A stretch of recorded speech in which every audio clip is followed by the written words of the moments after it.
कि नीचे फेंकने ही वाला होता है। तभी गैस्टन उससे माफी मांगने लगता है और कहता है मुझे छोड़ दो। तो बीस्ट उसे छोड़ देता है और कहता है सभी को लेकर यहाँ से चले जाओ। जिसके बाद बीस्ट बेल के पास जाने लगता है, लेकिन तभी गैस्टन बीस्ट के पीठ पर गोली मार देता है, जिससे बीस्ट गिर जाता है।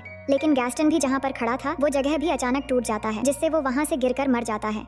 वहीं बीस्ट अपनी जिंदगी की आखिरी सांसें ले रहा था और बेल रोते हुए उसे कहती है कि अब मैं तुम्हें कभी भी अकेले छोड़कर नहीं जाऊंगी और अब सब कुछ ठीक हो जाएगा। बीस्ट कहता है कि अब मेरा जाने का समय हो चुका है।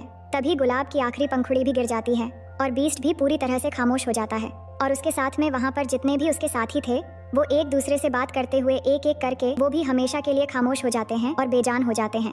और यहाँ पर बीस्ट की ये हालत देखकर बेल बहुत ही दुखी हो जाती है और वो उसे कहती है कि मैं तुमसे बहुत प्यार करती हूँ। ये कहकर वो बीस्ट को एक किस करती है। तभी वहाँ पर आघाती आती है जिसे गाँव वाले ने निकाल दिया था और ये वही जादूगरनी थी जिसने शहजादे को श्राप दिया था। और जब वो देखती है कि बीस्ट को किसी से प्यार हो गया है और वो लड़की भी उससे प्यार करती है, तब वो अपने जादू से बीस्ट को फिर से वही खूबसूरत शहजादे में बदल देती है, जो देखकर बेल बहुत ही खुश हो जाती है और उसके पास आकर उसे किस करती है।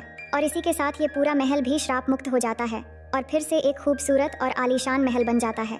और महल में जितने भी श्रापित चीजें जो कभी इंसान हुआ करते थे वो सभी धीरे धीरे अपनी असली रूप में आने लगते हैं और एक दूसरे से मिलकर वो भी बहुत खुश हो जाते हैं। इसके बाद महल में सभी गाँव वाले भी आते हैं और महल के लोगों से मिलते हैं और शहजादा भी बेल को साथ लेकर सबके सामने आता है।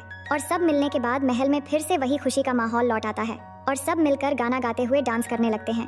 और इसी हंसी खुशी के साथ ये मजेदार कहानी यहीं पर खत्म हो जाती है। तो दोस्तों, कहानी पसंद आई तो वीडियो को लाइक कर देना और ऐसे ही मजेदार कहानियाँ देखने के लिए चैनल को सब्सक्राइब कर लेना।